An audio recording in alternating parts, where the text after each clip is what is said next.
পরের প্রশ্ন, এই ব্যাপারে নিয়মটা কি? যদি কোনো লোক দাঁড়িয়ে কোনো কিছু পান করে, ইসলাম এ ব্যাপারে কি বলে?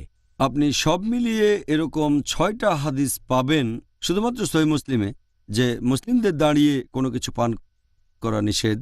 আমাদের নবী মুহাম্মদ সাল্লাল্লাহু আলাইহি ওয়াসাল্লাম বলেছেন, এটা উল্লেখ আছে সহিহ মুসলিমে, খণ্ড নম্বর 3, বুক অব ড্রিঙ্কস, হাদিস নাম্বার 5017।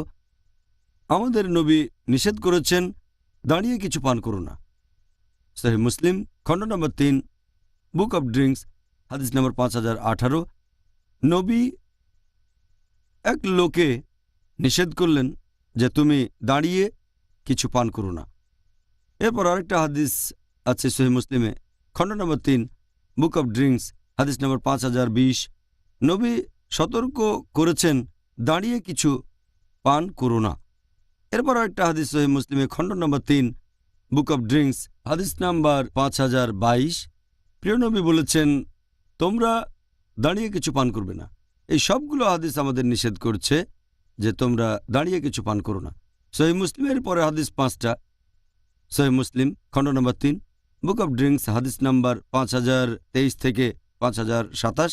এই 5টা হাদিস বলছে যে নবী জমজমের পানি পান করেছেন দাঁড়িয়ে। এছাড়াও একটা আছে সহিহ বুখারীতে, খণ্ড নম্বর 2, বুক অব হাজ, হাদিস নাম্বার 1637। প্রিয় নবী মুহাম্মদ সাল্লাল্লাহু আলাইহি ওয়াসাল্লাম বলা হয়েছে যে তিনি জমজমের পানি দাঁড়িয়ে পান করলেন।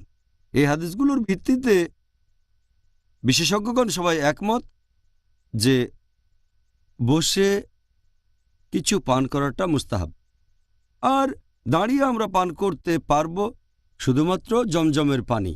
কিছু কিছু বিশেষজ্ঞ এই ব্যাপারে একমত হয়েছেন, তবে এগুলোর পাশাপাশি আরও কিছু সহিহ হাদিস বলছে যে নবী জমজমের পানি ছাড়া সাধারণ পানিও দাঁড়িয়ে পান করেছেন। এটা আছে সহিহ বুখারীতে, খণ্ড নম্বর 7, বুক অব ড্রিঙ্কস, হাদিস নাম্বার 5615। বলা হয়েছে হযরত আলী রাদিয়াল্লাহু আনহু তিনি একটা মসজিদের সামনে দিয়ে হাঁটছিলেন, তখন দাঁড়িয়ে পানি পান করলেন। আর তিনি বললেন, আমি জানি অনেকে ভাবে এটাকে উৎসাহ দেওয়া হয়নি, এটা মাকরু যখন কেউ দাঁড়িয়ে কোনো কিছু পান করে, তবে আমি দেখেছি আমাদের নবী দাঁড়িয়ে পান করেছেন, এখন আমি যেভাবে পান করছি। এছাড়াও আরও একটা হাদিস, এটা আছে মুসনাদ আহমেদে, খণ্ড নম্বর 1, হাদিস নম্বর 797। বলা হয়েছে যে হযরত আলী রাদিয়াল্লাহু আনহু একবার তিনি দাঁড়িয়ে পানি পান করছিলেন, তার দিকে সবাই তাকিয়েছিল, অনেকে ঘুরে তাকালো। তখন তিনি বললেন যে তোমরা আমার দিকে তাকাচ্ছ কেন? আমি সেটা করছি যেটা নবী করেছেন। আমি দাঁড়িয়ে পান করছি কারণ নবীকে দাঁড়িয়ে পান করতে দেখেছি।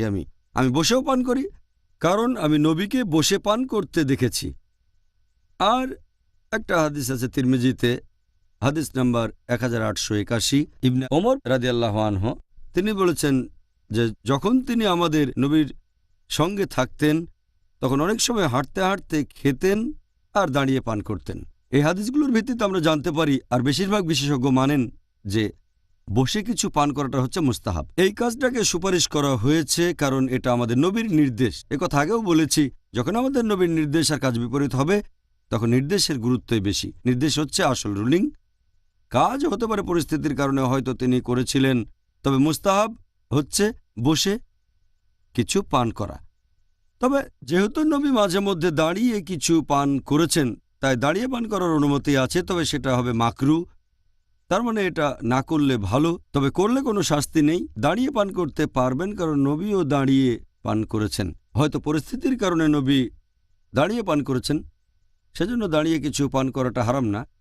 কিছু মানুষের ভুল ধারণা আছে যে দাঁড়িয়ে কিছু পান করা হারাম, আসলে হারাম না, এটা মাকরু, তবে বসে পান করাটাই ভালো।